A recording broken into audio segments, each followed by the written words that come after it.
All right, shalom. Shalom. First and foremost, we want to say Kal halal Yahweh, Ba'ashim Yahushai, Ba'ashim Rakakadash. Double honors to the apostles and the elders of Great Millstone. And salutations to the elect, pushing this word in truth and sincerity across the four corners of the earth. And death and destruction, well, that's at the end of the video. But, so with that, we are going to talk about Esau and his lies, how he hides behind them, okay? So start off, we'll break down 2 words here. So we'll start off, we're breaking down the word dark. And you got the scripture on hand, right? Yes. Job 21.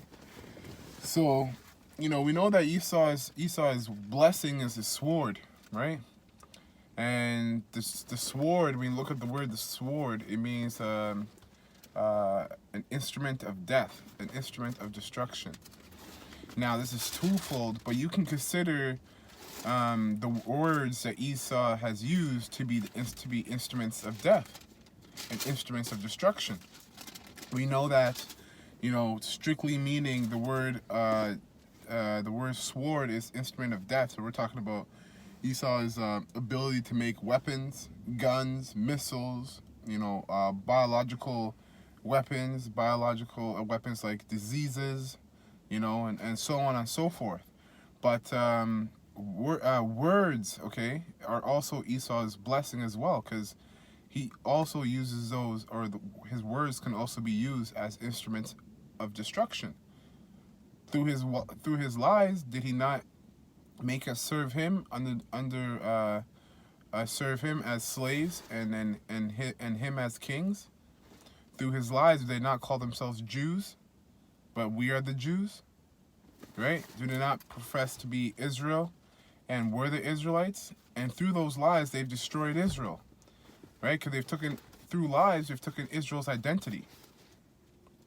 So you got identity theft on a national scale, on a global scale, right? So it's through his words that Esau also destroys. So definition of dark we have here. So it says dark, obscure, gloomy, sad, cheerless, sinister, wicked, old. That was the Old English, and then you go to the Old German, and it says to hide, conceal. Hide, conceal. And it's funny because that's actually deep, because they call us black, which the word dark is synonymous with black, right? And technically we are concealed and we are hid. Right? Which is funny because we don't, at one point we didn't know our heritage, and we didn't know who we were, so we were lost in darkness, and we were also concealed from the truth, right? But when you look up the word black, it means void too. It's basically the same thing as dark. It's void, wickedness, everything opposite of the word white when we go into that word. So at the time, though, we were dark. We were wicked. We didn't know our heritage. We didn't know our power. Yahweh Shem Yahushai. And we disobeyed them both. We disobeyed him. Right? Esau has called himself white. But that's a complete lie, because he isn't anything to do with that definition. If anything, Esau is dark. We were once dark, now being brought to the light. We're not continually dark, right? For the sake, through the Yahushai and the elect, Esau is continually dark, right? But he calls himself white, and technically he's actually red.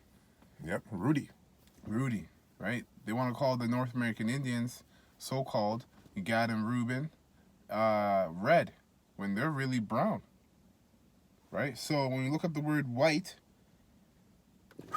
it says here to shine, light, to brighten. So technically, right now, the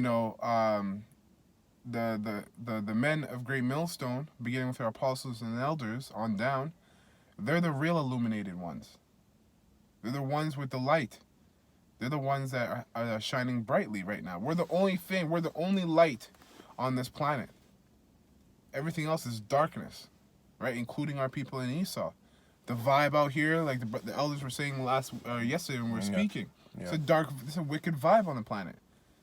You know, and it's our light, our light is the wisdom and knowledge and understanding of the Bible, which shines a light in this darkness. Because the rest of our people are lost in the darkness. That's why they're committing all types of sin and breaking all types of laws. Yep. All their They don't candles. have a flashlight. Yeah. That's what Yeah. It's funny. The spirit. I was gonna say all their lamps and candles are out. Yeah. And ours are on. Yeah. And we have the oil that's constantly, helping it burn. Khan. Right? Khan. Just to the scriptures. Yeah. That's right. The oil is what keeps our light burning. That's why it says, study to show thyself approved. A workman needeth not to be ashamed. If you're not studying, your light is eventually going to go off. That's like not studying. It's like not refilling your oil. You got to refill you. The oil is the wisdom and knowledge and understanding of the scriptures. The light is the faith, right? But how do you fuel your faith? So the wisdom and knowledge and understanding of the scriptures. You know what I mean? So you have to study. You have to study and apply. Study and apply. Study, meditate, apply. Study, meditate, apply. You know? Constantly. And that's how you keep your fire burning. You can go ahead. You got a precept you want to go right to? Yes. Let's Okay, start with Job? that. Job 21. 21. I'm looking for a spot. Okay, Job 21 and 7. Wherefore do the wicked live, become old, yea, are mighty in power? Their seed is established in the sight with them, and their offspring before their eyes. That's right. Read that one more time. Wherefore do the wicked live, become old, yea, are mighty in power? Their seed is established in their sight with them, and their offspring before their eyes. Yeah, that's the banking family. They keep all their secrets within their family. And how do they do that? Within the sons. That's how they do that. They don't even bring the daughters in on the secrets, because they know the role of a woman, just like we do. They keep the secrets within their sons, and because of that, they're able to see their kingdom continue, right? Because everything is passed down through the father, and through the sons, and through the fathers, and through the sons.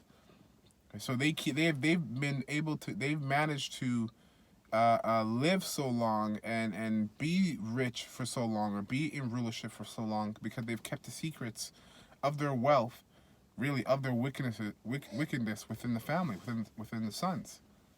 Right? Go ahead. Their houses are safe from fear. So they believe. You know what I mean?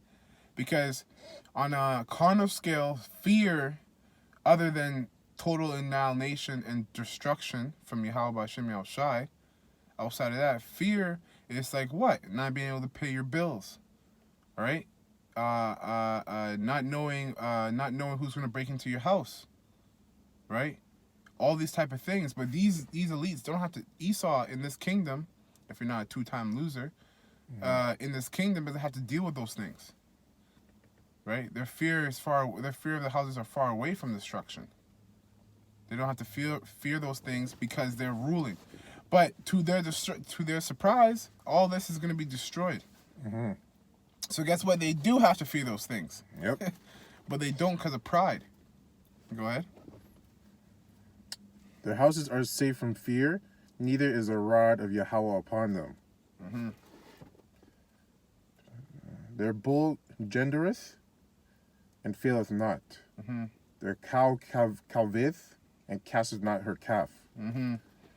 They send Go ahead. They send forth their little ones like a flock, and their children dance. That's right. They take the timbrel and harp, and rejoice at the sound of the organ. They spend their days in wealth, and a moment go down to the grave. Yeah. Therefore they say unto... That's, you could tell by looking at the Roman Empire. They know the Renaissance age, the 1500s, late 1400s. They went up and they go down right back to the grave. They went right up and during the time of Alexander the Creep. Right, those were Edomites. Those weren't the real Greeks. They went over and stole the identity of the real Greeks from the Hawaiians, so-called Hawaiians, which were really their Etruscans, if I'm not mistaken.